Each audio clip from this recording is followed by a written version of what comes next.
Okay, right off the bat, I would just like to point out that I have realised that you can put villagers one block at a time by using trapdoors. It's literally twice as efficient, so I'll be doing that to my villager breeder. But before I change anything around that area, we need a source of XP. So here I am on a creative world. Shut, that spider's making too much noise.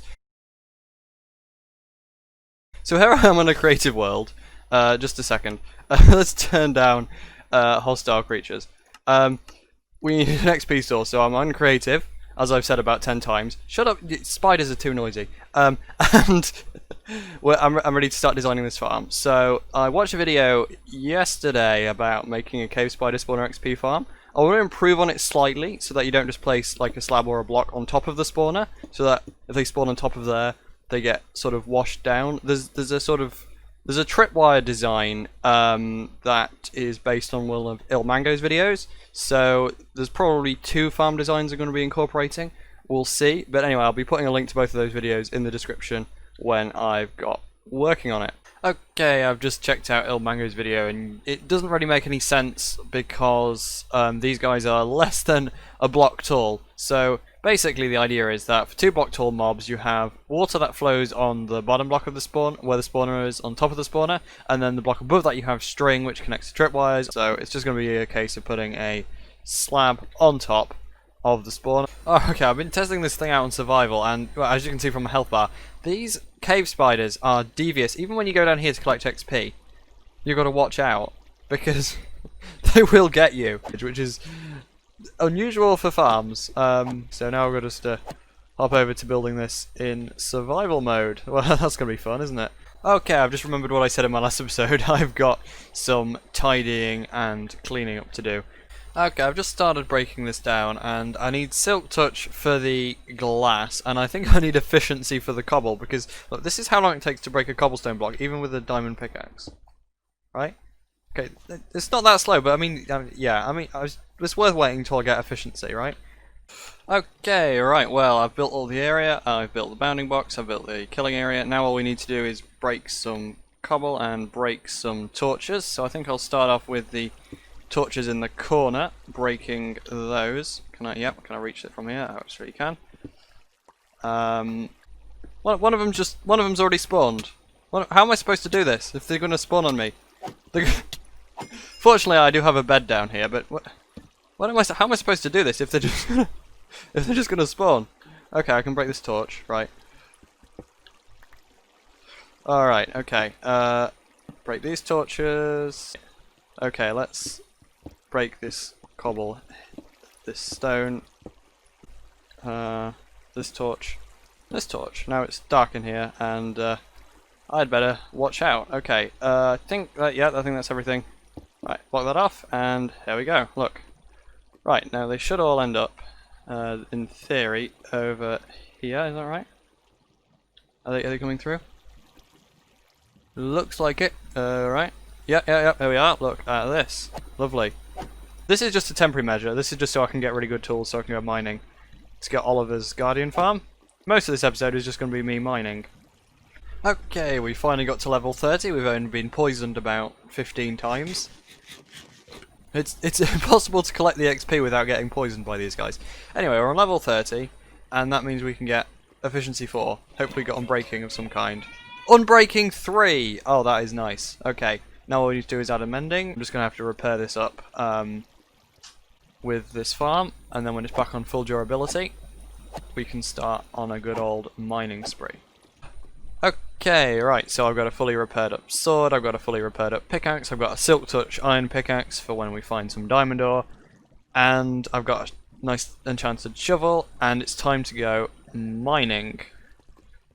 I'll tell you what, I absolutely love Efficiency 4. I haven't used an efficiency pickaxe for, so it breaks stone so fast. I can't get over how nice this is.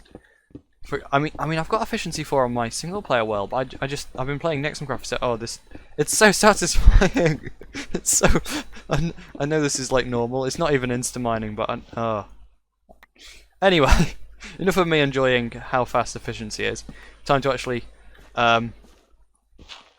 get some diamonds, and I'm not going to stop. I'm not going to stop until I've got an entire stack of diamonds, and then I'm going to go straight to Oliver as soon as he's online, and I'm just going to be like, here we go. Now can I use your guardian farm? So that's my plan anyway, and I'll get to mining. And diamonds. There we go. More diamonds, and I accidentally mined one with my non-silk touch pickaxe because I was mining so fast. But yeah, more diamonds. Diamonds. Diamonds. Diamonds. Diamonds. Diamonds. Diamonds. Diamonds. Diamonds. Diamonds. Diamonds. Okay, after spending far more time mining than I wanted to, wrong chest, we have 9 diamonds and 58 diamond ore, which is at least more than the stack. So, yeah, 67. And I'm gonna try and get Fortune 4. I'm gonna smelt this gold actually, because I'm thinking gold's the most enchantable tools, and if I put mending on it, it won't even matter. So if I get a load of gold pickaxes, that's probably my best chance at getting Fortune 4. I'm hoping. We'll see how it goes anyway. And obviously I'll go down to the XP farm. Okay, we've got our Fortune and mending gold pickaxe, so it's time to get... Oh, where is it? Where is it all? There we go. Our 58 diamond ore. And I'm curious to see how much we get from 58 diamond ore. I'm also hoping that the ore gives off enough XP so that the pickaxe doesn't lose any durability. It doesn't really matter what material your fortune pick is made of, because it should just repair itself. Doing it vertically like this is so unnecessary, but you can get a good view of the house, and I just want to go straight down. What am I doing? What am I doing? I'm mining diamond with gold. Oh no! Why am I such an idiot? Right, let's try and get Fortune 3 on an iron. Oh no. That was so dumb. Well, that's 1 diamond ore lost, right?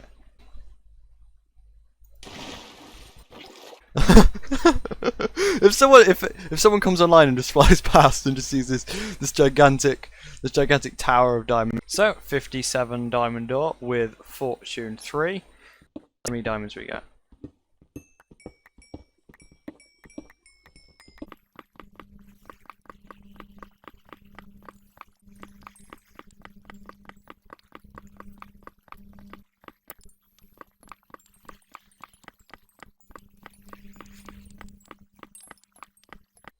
So we got what?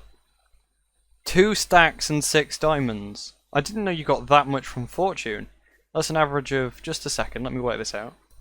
My calculator tells me that's an average of 2.35 diamonds per block, which should be about right. I'll just check the wiki and see if I got lucky or unlucky. Just check the wiki and there's supposed to be an average of 2.2, which means we got especially lucky that time. How many diamonds does that mean we've got altogether? Let's just have a look. So that's 128 plus 15, 143 diamonds. Perfect. So that means we've got that ready to pay for the Guardian farm, and we've got some left over to go shopping, or alternatively make some armor, which is what I'm going to do right now. I've just thought who might appreciate all of this gold that we've found over the diamond mining session. Well, that, of course, is our dear friend, Percy the Piglin. Ghast alert. I just got blown up by a ghast. I can't hear the ghast making noises, I can't see the ghast. I just got hit by a fireball. It's bad news. Leather, very nice. Obsidian, soul sand, gravel, lots of gravel, quartz, glowstone, lots of gravel. Lots more gravel. Basically a lot of gravel. Oh, magma cream and fire charges are coming through. That's nice. Nether brick, ender pearls, and 1 potion of fire resistance, and it looks like that's it. This is a hellcat. Oh, that's the old villager breeder, all taken away.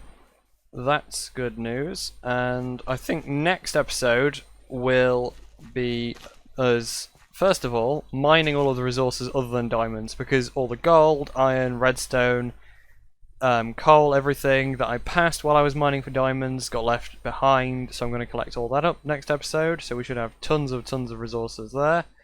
And also, next episode we'll be getting ourselves the best gear we possibly can. We're going to take our diamonds and some sticks over to Oliver's Guardian farm, and we're going to be probably some books as well, and we're just going to be getting ourselves the best gear we possibly can, so we're properly kitted out. And there's just one last thing that I just need to do before this episode ends, and it's this. Of course it's this. I've never actually done this before. I've never had this many diamonds ever, not even in my single player world. So I just, you know, gotta celebrate, haven't you? Right, okay guys. Thanks for watching, and see you all next time.